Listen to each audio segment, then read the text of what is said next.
ఒక సామాన్యుడిగా ఈ ఎన్నికల్లో సమాజ్వాదీ పార్టీ నుంచి అనకాపల్లి అసెంబ్లీ అభ్యర్థిగా పోటీ చేస్తున్న తనకు ఒక్క అవకాశం ఇచ్చి సైకిల్ పంపు గుర్తుపై ఓటు వేసి గెలిపించాలని వొమ్మి వెంకట యాదవ్ ప్రజలను కోరారు. ఈ సందర్భంగా స్థానిక శారదా కాలనీలో ఏర్పాటు చేసిన మీడియా సమావేశంలో ఆయన మాట్లాడుతూ గతంలో అన్ని పార్టీలు తనను రాజకీయంగా వాడుకొని వదిలేశాయని అన్నారు. నన్ను గుర్తించి ఎమ్మెల్యే టికెట్ ఇచ్చింది ఒక అఖిలేష్ యాదవ్ మాత్రమేనని, నాకు ఈ అవకాశం కల్పించిన అఖిలేష్ యాదవ్ కు కృతజ్ఞతలు తెలియజేస్తున్నానని అన్నారు. ప్రస్తుత రాజకీయ పార్టీలు కులాన్ని అడ్డం పెట్టుకుని కుల రాజకీయాలు చేస్తున్నారని మండిపడ్డారు. అనకాపల్లిలో స్థానికుడినైనా తనకు స్థానిక సమస్యలపై పూర్తి అవగాహన ఉందన్నారు. సామాన్య కుటుంబం నుంచి వచ్చిన తనకు అనకాపల్లి నియోజకవర్గ ప్రజల ఆశీస్సులు కావాలన్నారు. మే 13న జరిగే ఎన్నికల్లో సమాజ్వాదీ పార్టీ తరపున నుంచి ఎమ్మెల్యే అభ్యర్థిగా పోటీ చేస్తున్న తనకు కేటాయించిన సైకిల్ పంపు గుర్తుపై ఓటు వేసి గెలిపించాలని ఓటర్లను అభ్యర్థించారు. ఈ నియోజకవర్గంలో సుపరిచితున్నే విశాఖపట్నం జిల్లాలో ఇప్పుడు రాజకీయాల్లో లైమ్లైట్లో ఉన్న నాయకులందరూ కూడా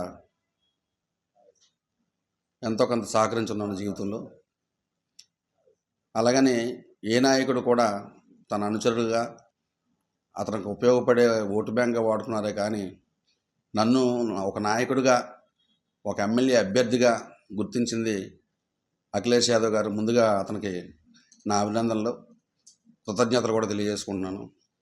నన్ను ఎంతో ప్రోత్సహించి నాకు ఎమ్మెల్యే అభ్యర్థిగా బీఫారం ఇచ్చి మీరు పోటీ చేయండి, తప్పకుండా విజయం సాధిస్తారు, ప్రజల నుంచి వచ్చిన నాయకులు మీరు అని చెప్పేసి ప్రోత్సహించిన మరో ఇద్దరు నాయకులు బొట్టా మధు యాదవ్ గారు, పాసం వెంకటేశ్వర్లు గారు. ఈ నియోజకవర్గం ప్రజలకి నాకున్నంత అవకాశంలో, నాకున్న రాజకీయ నాయకుల తాలూకా పరిచయాలతో ఎంతో కొంత హాస్పిటాలిటీ కానీ ఏదైనా ఇతర సేవలు కానీ ఏదైనా నేను కానీ నా భార్య కానీ చేస్తున్నాం. ఈ ఎప్పుడు కూడా 86, 87 నుంచి కూడా రాజకీయాల్లో ఉన్నా ఏ రోజు పోటీ చేయాలనేటటువంటి ఆలోచన నాకు లేదు. ఫస్ట్ ఆలోచన కలిగించింది నా చుట్టూ ఉండే ప్రజలు, నా మిత్రులు, అఖిలేష్ యాదవ్ గారు. నేను పోటీ చేస్తున్నాను.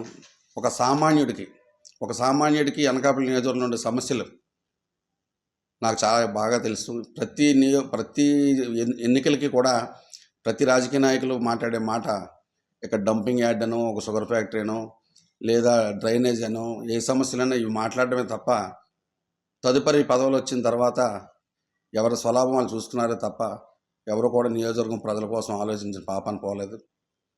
అలాగని చెప్పేసి నేను ఎవరికి కూడా కాంట్రవర్సీ కాను.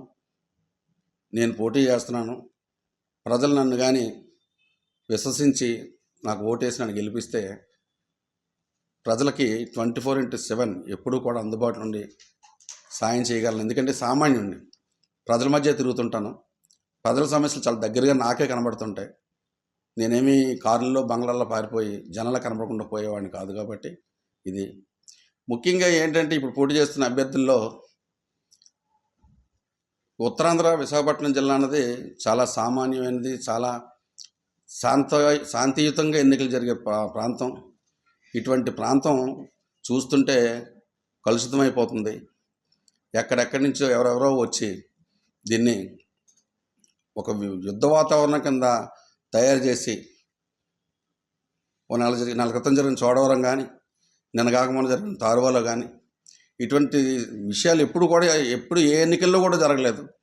ఇక్కడ ఉద్దండలు అంటలు పోటీ పడ్డారు, ఒకరి మీద ఒకరు రకరకాల రాజకీయాలు చేసుకున్నారు తప్ప ఎప్పుడు కూడా వ్యక్తిగతంగా కానీ లేదా పరోక్షంగా కానీ ప్రత్యక్షంగా కానీ భౌతిక దాడులు దిగిన పాపం పోలేదు.